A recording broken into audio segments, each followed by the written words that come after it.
Dennis, Master Gonzalez, distinguished members. For time constraints, I'd like to use John. He's got to get some. So just a couple of things we've been working on.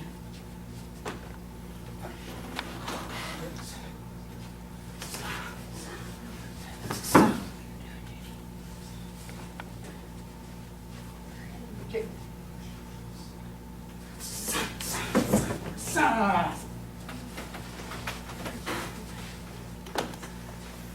I'm sorry I had to do that for time constraints. Mr. John has to go to work. Thank you. But it seems simple, a little bit of history to this. Doing research for myself, I thought Hapkido was something over centuries. And I come to find out that it's really a new martial arts.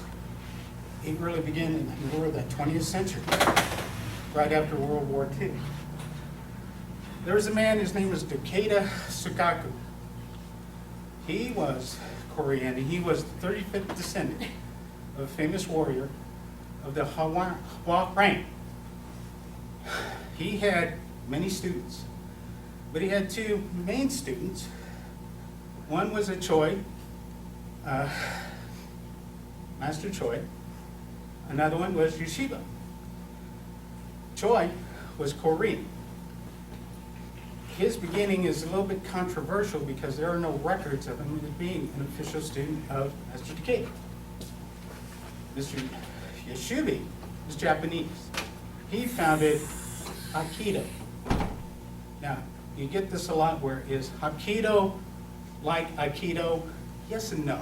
But I guess that's not really an answer. They both have the same beginnings. And as the beginning goes is that as Mr. Takeda, who was teaching Daedong Roy Hapki Yusu, he was teaching both his students that. But they both kind of formulated from that beginning into their own martial arts. So Hapkido is kind of eclectic in a sense, whereas Aikido has a good base and solid with forms and actual philosophy behind it. And the philosophy behind it is that you preserve your attacker. You get him off you, throw him down, but in a sense you don't break his arm, you don't strike him. Hapkido has no such philosophy. You preserve yourself. And that's pretty much how we do it. They base themselves on what they call the 3 pillars of Hapkido, or the 3 standards of it. One is the Hwa, the other is the Wan, and the third is the Yu. Now, if I can have my wife to demonstrate, because I had trouble trying to explain those 3 pillars of it, but it's the best way I show it to you, it was shown to me.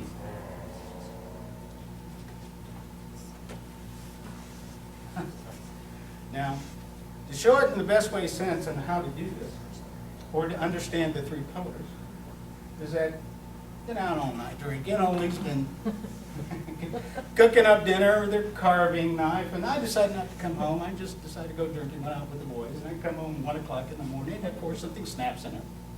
And she decides to bury that knife she's been carving dinner with right in my chest.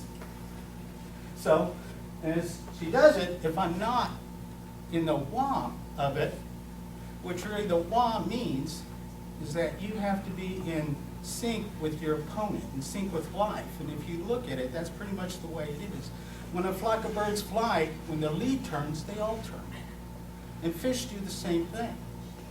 So I said, you have to be in sync. If you're out of sync, that knife will be in my chest. So as she stabs, that's the Hwa. When she moves, I move. So again, that's the Hwa. The Wan is a circular motion. And in the basis of Hapkido, everything is a circle. Everything in life is a circle. We come into this world dependent on other human beings to help us along in adolescence. We leave this world as elderly people, depending on people to carry us out. And they believe that much in life, as well as everything else. there isn't really straight lines in this. But without that circle, this will not work. So again, with the circle, with the 1, as notice, the 1 again, it's really up around. Okay? The U is the flow of water, the suppleness. Now, as water come up to a rock in a stream, it doesn't go through the rock, it goes around it. Goes around the rock, meets again, and keeps going. And this is, again, the basis of Hapkido, where it doesn't fight what it's going against. It just maneuvers around it. And again, with the circle part of it, as she comes in hard, I throw her this way. Now, the other principle is they believe everything happens in a circle as well as activity. And even when we do this in sparring, without even realizing it, is that we have to be in a certain circle for things to happen. Now, what I just did is I threw her out of the circle. Technically, this confrontation is over. I might as well be sleeping on the couch. But for her to come back, and when she wants to throw that, she has to get back in the circle. And that's how it was explained to me through a demonstration. The Hua, the Wan, and the Yu. In them. Thank you. Oh, one more thing. Now, other things about it is that, one, they taught us, again, grasp, but there's also part of it, it's called release. In this part about the release is that if I grab fully, she can, in a sense, we're kind of handcuffed. Because I can't do anything with my hand, she can't do anything with her hand. Now, as a reversal, what's been taught is that she simply comes up. Now, she can either go away, or what we've been taught is, again, a reversal. Where all of a sudden she has me. And even though we're still handcuffed, I can just reverse it back if need be. However, we've been taught to use that, whatever you do, as a weapon. So if she grabs it real quick, again, it becomes a club. So if she's quick about it,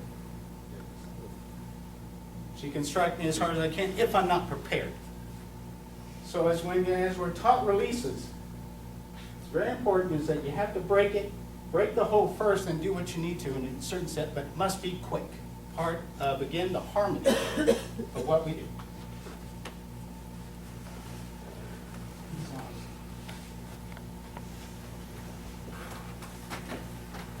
I studied under a man called Yang Pak. Yang Pak kind of treated black belts as pretty much you were kind of new at martial arts. He treated, I guess, lower ranked belts as like going up through high school. You were just taught the basics.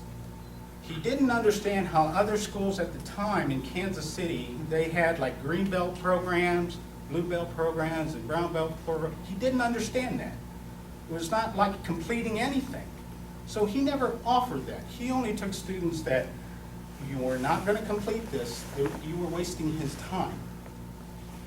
So when we started out, we had to have a commitment. And of course, things happen in life. Not everybody completes that. It's just the way it works. You know, things change. John Lennon once said, just when you start making plans, life happens to you. And he understood that in most people. But when it comes down to going to a black belt, things change. And most people that once you got this, it was over. It was never over. It was only a beginning. So when we went through even the basics of the Hapkido, he refined it when it came down to black belt. And the one thing that really frustrated him a lot is that a lot of Hapkido things go through what they call lock flows. He did not like lock flows. Because when it came down to lock flows, if Mr. Lyles grabbed my hand, you just seen them real simple. People doing this. And that's all they did. Which is fine, they were getting the locks down. But he thought it was a lot of footwork in it. And footwork, again, was part of this circle thing. He always thought that there was a triangle, 3 separate points in that circle. If I'm this way, and Mr. Lyles grabs me, I am too far out of the circle to make this effective. Because in a sense, if I try, all he has to do is hit me. So if I'm standing this way, it would be too close to be effective. I couldn't get that leverage in. Everything had to be in that circle. But he didn't like people when they grab and they're stutter stepping, because again, you could not get your top part of your body in it. So, as he grabbed, I had to learn to take the step back from one point to this point. Again, from this part of the triangle, which I am in, to this part. Okay, now, his part of a lock flow was part of only 3 to 5 techniques. Any more than that, then you were just frustrating yourself. So as we start over, 1, 2, and that's the second one. Okay, to make the third, come back together, point, back to the other one, boom. That was the third. So to brush it up, he grabs around. So that's how we thought it was. Rather than people, they grab, if he pulled back and too far out, I could not make that block. He can just get out of it. Or if you taught with the circle, but again, circle this way, now, around. If I make this circle too wide, he spins out. The other way. That one's sorry. Yeah, third one. Here. Around this way. If I make this too wide, spins out. Now he's in the circle. What does he do? Kicks me. So it's always a matter of control. If I make this arm here, step, back, I'm going point to point. For a larger person, it's always better to come here for that extra torque. If it's a smaller person, even though he's not small, I can come here, I can just eliminate this part, come back around. Now, demonstrate the last point. And again, when it comes to timing, the wah, the one, and the U, this is how it works in a straight punch.